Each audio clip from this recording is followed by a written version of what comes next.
Halo semuanya, apakah sudah siap mempelajari materi sistem pernapasan pada manusia? Udah pasti siap dong. Mari belajar bersama saya Lisa Novitajo dengan NIM 220101463. Adapun capaian pembelajaran. Peserta didik memiliki kemampuan mendeskripsikan struktur sel serta bioproses yang terjadi seperti transfer membran dan pembelahan sel. Menganalisis keterkaitan struktur organ pada sistem organ dengan fungsinya serta kelainan atau gangguan yang muncul pada sistem organ tersebut, memahami fungsi enzim dan mengenai proses metabolisme yang terjadi dalam tubuh, serta memiliki kemampuan menerapkan konsep pewarisan sifat, pertumbuhan dan perkembangan, mengevaluasi gagasan baru mengenai evolusi dan inovasi teknologi biologi. Tujuan pembelajaran yang harus dicapai, peserta didik dapat menganalisis kelainan atau gangguan sistem pernapasan dan solusinya dari berbagai sumber informasi kesehatan yang valid. Yang pertama, apa itu sistem pernapasan? Sistem pernapasan adalah sistem tubuh yang bertanggung jawab untuk mengambil oksigen dan mengeluarkan karbon dioksida. Mengapa penting? Oksigen diperlukan untuk menghasilkan energi dalam tubuh. Fungsi utama sistem pernapasan. Yang pertama, mengambil oksigen untuk mendukung fungsi tubuh. Yang kedua, mengeluarkan karbon dioksida limbah hasil metabolisme. Yang ketiga, menjaga suhu dan kelembapan udara saat melewati hidung. Organ pernapasan manusia meliputi hidung, faring, laring, trakea, paru-paru, bronkiolus, alveolus, dan diafragma.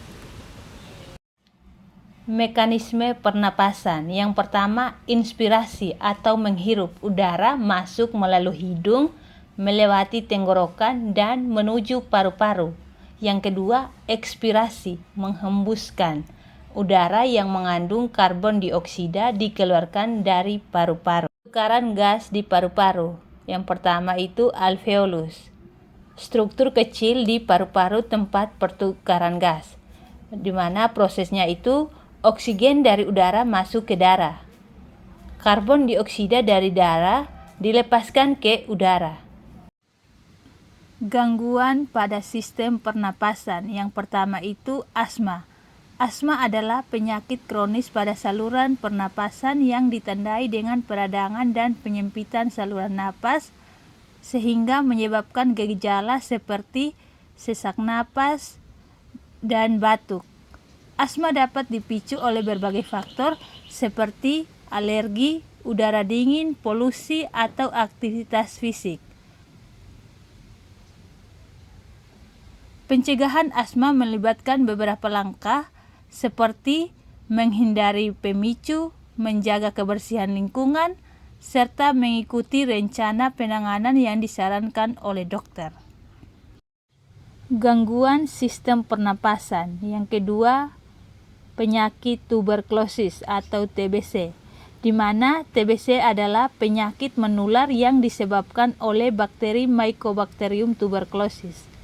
Penyakit ini biasanya menyerang paru-paru, tetapi juga dapat menyerang organ tubuh lainnya seperti tulang belakang, otak, kulit, kelenjar getah bening, dan jantung. Yang dimana gejala TBC itu bervariasi tergantung pada organ yang terinfeksi. Namun gejala umumnya meliputi yang pertama itu batuk berkepanjangan, biasanya itu lebih dari 2 minggu, demam, berkeringat di malam hari, penurunan berat badan, kelelahan, batuk berdarah. Gangguan pada sistem pernapasan yang ketiga itu kanker paru-paru. Kanker paru-paru adalah jenis kanker yang dimulai di paru-paru. Kondisi ini ditandai dengan pertumbuhan sel-sel abnormal yang tidak terkendali di dalam paru-paru. Sel-sel kanker ini dapat merusak jaringan paru-paru yang sehat dan seiring berjalannya waktu dapat menyebar ke bagian tubuh lain melalui aliran darah dan akan membentuk tumor sekunder. Yang dimana gejala kanker paru-paru itu yang pertama batuk tak sembuh-sembuh, batuk darah, nyeri dada menetap, sesak napas, suara serak, turun berat badan tanpa sebab, lelah berlebihan. Untuk pencegahannya itu yang pertama berhenti merokok, hindari asap rokok orang lain, gunakan pelindung di lingkungan kerja berisiko, jaga pola hidup sehat. Gangguan pada sistem pernapasan yang keempat itu pneumonia. Infeksi yang menyebabkan peradangan pada kantung udara di salah satu atau kedua paru-paru. Kantung udara dapat terisi cairan atau nanah yang menyebabkan sulit bernapas. Gejala utama pneumonia adalah batuk, demam, napas pendek, dan nyeri di dada. Untuk pencegahan penyakit pneumonia bisa dilakukan melalui vaksinasi, menjaga kebersihan, tidak merokok, dan menjaga gaya hidup sehat.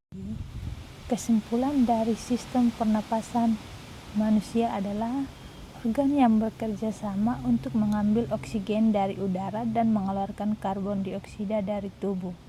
Proses ini dimulai saat udara masuk melalui hidung atau mulut, melewati faring, laring, trakea, bronkus, hingga mencapai paru-paru. Di dalam paru-paru, oksigen diserap oleh darah di alveolus dan diedarkan ke seluruh tubuh.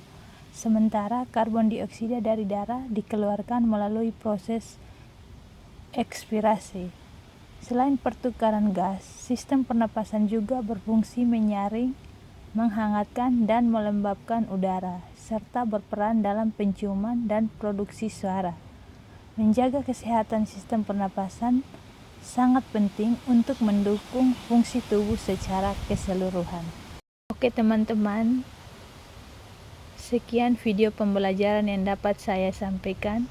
Terima kasih, sampai jumpa di video selanjutnya.